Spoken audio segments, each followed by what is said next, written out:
Tango Gameworks' first new project since The Evil Within 2 is GhostWire Tokyo, and it's turning up to be something of a twist. To help you get started on what the game's all about, we've compiled a list of everything we know about GhostWire Tokyo, including its release date, gameplay details, compatible platforms, and trailers. So for all this and more, keep watching. At the moment, GhostWire Tokyo is only set to be released on two platforms, PS5 and PC, prior to Microsoft's acquisition of Tango Gameworks' parent firm ZeniMax Media. This PS5 system exclusively was agreed upon. After 1 year, the game will be eligible for release on Xbox Series XS, which means that any delays to the PS5 and PC versions will also delay the potential Xbox version. For the time being, GhostWire Tokyo will be a PS5 console exclusive. Despite Microsoft's acquisition of ZeniMax Media, this arrangement is being honored. It'll be available for a limited time on PS5 and PC before being released on Xbox Series X and Xbox Series S at a later point in time. With all this in mind, Xbox CEO Phil Spencer has already said that Bethesda Games, which is a subsidiary of ZeniMax Media, will be exclusive to Xbox Game Pass platforms in the future. Now let's go over the storyline for GhostWire Tokyo.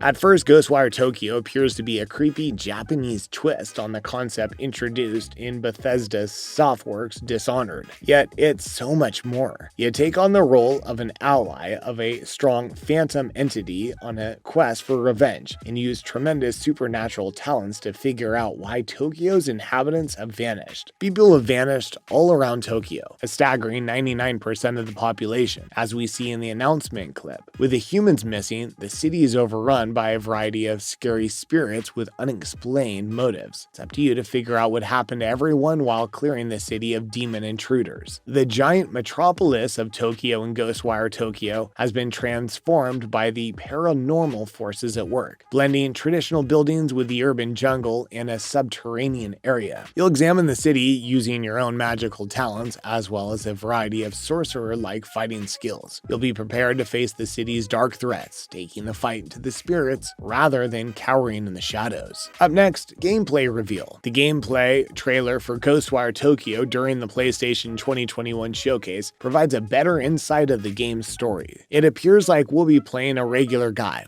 at least in the start, trying to figure out why everyone has vanished. There's also a link to a loved one in a hospital bed, which will likely give the protagonist even more desire to fight Hainana, the antagonist. The gamer is even seen grappling onto a rooftop and vertically scaling the city's tall buildings and walls. Storyline will most likely contain a good quantity of action, but will have players fight for something important like love or family, something important other than bringing back 99% of the population, of course. During its much-awaited reveal in 2019, Ikumi Nakamura talked about how GhostWire isn't like the survival horror games that Tango Gameworks is usually known for. Though there is an eerie element to the world, this is the studio's first foray into the action-adventure sphere, Bethesda said in 2020. Our protagonist appears to be wielding a number of magical abilities through hand gestures in the new gameplay reveal teaser, which suggests that we'll be playing in first person. The main character also appears to cast fireballs and ice bolts in the gameplay trailer. The battle in the game appears to be influenced by a Taoist ritual known as Kujien. Kujikiri refers to the unique motions employed in the game, which involve cutting the air to fight off demonic spirits. There are 9 movements in total, each of which elicits a different type of energy. It appears that GhostWire Tokyo will make use of these movements throughout the game to elicit a variety of effects. Action-oriented 3D experience. In GhostWire, you can initiate takedown moves against enemies from distance. When enemies are compromised, their core is revealed, which you can use your spiritual wires to pull out and eliminate. Of course, certain foes are weak to specific attacks. Furthermore, Bethesda reports that Shinichiro Hara is assisting the team, who worked on the push forward combat and glory kill system in Doom 2016, and is now the combat director on GhostWire Tokyo. This supports the theory that GhostWire Tokyo will be much more action-packed. Perhaps it'll be a horror game in the same vein as Doom, with an emphasis on action set pieces in a setting rife with horrific designs. There are a couple other details that we're aware of. Amorara Shiri, Shiromuku, and Kuchisaki are the 3 spirits secrets that have been revealed. 3D audio support is being built into the game. It also works with the PS5's DualSense controller, which provides haptic feedback to convey the effects of various superhuman powers. We're particularly excited by the possibility of players experiencing our modern yet visitor-filled city with 3D sound, claimed Shinji Mikami, game director on GhostWire Tokyo. This version of Tokyo is not a version you've ever seen or heard before. In GhostWire Tokyo, you'll hear and encounter sounds that you normally would not hear in the city in real life. Well, it makes sense since players will want to explore those noises and you see what's around the corner of the bustling city. The 3D audio support will just double the scary meter for this game. Each of these visitors is intended to be frightening, with examples including groups of headless high school kids, dolls modeled after Bozu weather charms, scary, faceless thin guys with umbrellas, magical gestures. We want the player to feel like a badass, spellcasting high-tech ninja exorcist defeating countless evil spirits, Hara explained in Bethesda's recent breakdown. He went on to say how instead of simple guns, elaborate, intentional hand motions were picked as the primary weaponry. Because the player's hands are organic extensions of the character, a lot more movement and personality can be added into the player action than it can with guns. This system is unique to GhostWire. It's karate meets magic. In many portrayals, magicians have a reputation for not really being physically strong. With GhostWire, this isn't the case. You can use complex martial arts motions to cast spells, as even our main character is seen in the trailer wielding fire, water, and electrical magic attacks. Oh, and we can use a bow and arrow too. Ikumi Nakamura has left GhostWire Tokyo. Fans were super taken aback when it was revealed that Nakamura was leaving Tango Gameworks in September, just a few short months after announcing GhostWire Tokyo at E3 2019. Her tweet about leaving the studio was upbeat, although the language barrier made it a little difficult to understand. Nakamura's exit from the project was later confirmed by Bethesda. We can confirm that Nakamura-san has decided to leave Tango, and we wish her the best of luck in whatever is next for her. A representative of the company said, the video game project has thankfully not been canceled despite the sudden departure of creative director Nakamura. Shinji Mikami, the creative director of The Evil Within, has been named overall executive producer for GhostWire Tokyo, with Kenji Kimura directing. Nakamura claimed that she opted to leave the developer company owing to her worsening health in a cutscenes video on YouTube. You can't make games if you're not healthy, she explained. Not only that, but after leaving Tango Gameworks, Nakamura has revealed that she will start her own indie firm. We can only hope that Nakamura and GhostWire continue to be successful separately, as it seems strange for a creative director to leave so soon after a positive response to a new project announcement. Release date. The release date for GhostWire Tokyo is yet to be determined, although it's expected in 2022. The game was supposed to be released in 2021, but it was postponed as Tango Gameworks tried to strike a compromise between producing a high-quality game and ensuring the health of its workforce. The video game developers went on to say how they wanted to bring the game to eager fans as early as possible, but also had to ensure the health of the hardworking individuals who brought the haunted Tokyo to life. Our new release window will give us time to bring the world of GhostWire to life as we've always envisioned it. Because it's a one-year console exclusive, it'll arrive on Xbox Series X and Xbox Series S in 2023, probably 1 year after the PS5 and PC releases. Despite its early 2022 release date, GhostWire Tokyo is currently unavailable for pre-order. The game isn't available at any major shops. There's currently no way to pre-order it on the PlayStation Store. This, however, should change once a firm release date is set, so fans should keep an eye out for that. GhostWire Tokyo lets you pet dogs. Saving the best for last, fans will be extremely happy to know how Tango Gameworks has confirmed you can pet all the dogs in GhostWire Tokyo. In a world filled to the brim with supernatural entities that want to kill you, a dog is still man's best friend. That's a wrap for this video. What do you think of Tango Gameworks' new project, and which spooky visitor are you most excited to fight in the shadows of a haunted Tokyo? Let us know in the comments below. Make sure to give this video a thumbs up and subscribe to our channel for more videos like this. See you in the next one.